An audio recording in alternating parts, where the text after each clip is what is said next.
You brush your teeth every day. Twice, if you're being honest. But here's the weird part. For most of human history, people didn't. And the reason you do? It has way more to do with war than dentists. Okay, hold that thought. By the end of this video, you'll know how World War II quietly turned toothbrushing from a random habit into something almost everyone does daily. Not because people suddenly cared about hygiene, but because the military couldn't function without it. And once that switch flipped, we never went back. Before the 20th century, brushing your teeth was optional. Some people used powders, some chewed sticks.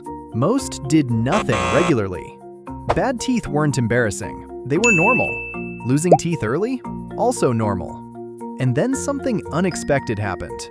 Governments started checking mouths. When World War II broke out, armies needed millions of healthy soldiers, fast. But when recruits lined up, their teeth became a problem, a huge problem. Thousands of men were rejected, not for strength, not for bravery, but for rotting teeth and infections. You can't fight a war if half your soldiers can't chew. This wasn't about smiles, it was logistics. So the military did something clever and a little controlling. They made toothbrushing mandatory. Recruits were taught how to brush, when to brush, and why it mattered. Every day, no excuses. It wasn't framed as self-care, it was framed as duty. Clean teeth meant fewer infections. Fewer infections meant fewer hospital beds. Fewer hospital beds meant more soldiers on the front lines.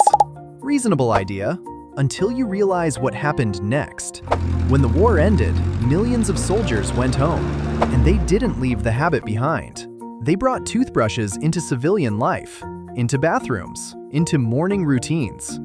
But here's where it goes off the rails. The government didn't stop caring, and companies noticed. Toothpaste ads exploded. Dentists reframed brushing as moral. Clean teeth meant discipline. Bad teeth meant neglect. This wasn't medical anymore, it was social pressure. You'd think that would fade with time. Nope.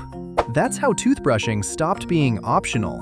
Not because humans suddenly evolved better habits, but because war trained an entire generation to do one small thing every day, and then taught them it meant being responsible. We didn't brush because it was fun. We brushed because systems rewarded it. And now, skipping it feels wrong, almost rebellious. So tomorrow morning, when you're half awake at the sink, remember this. You're not just brushing plaque. You're following a habit designed for wartime efficiency. And that's how we ended up stuck with it. File that under "Human beings are hilarious."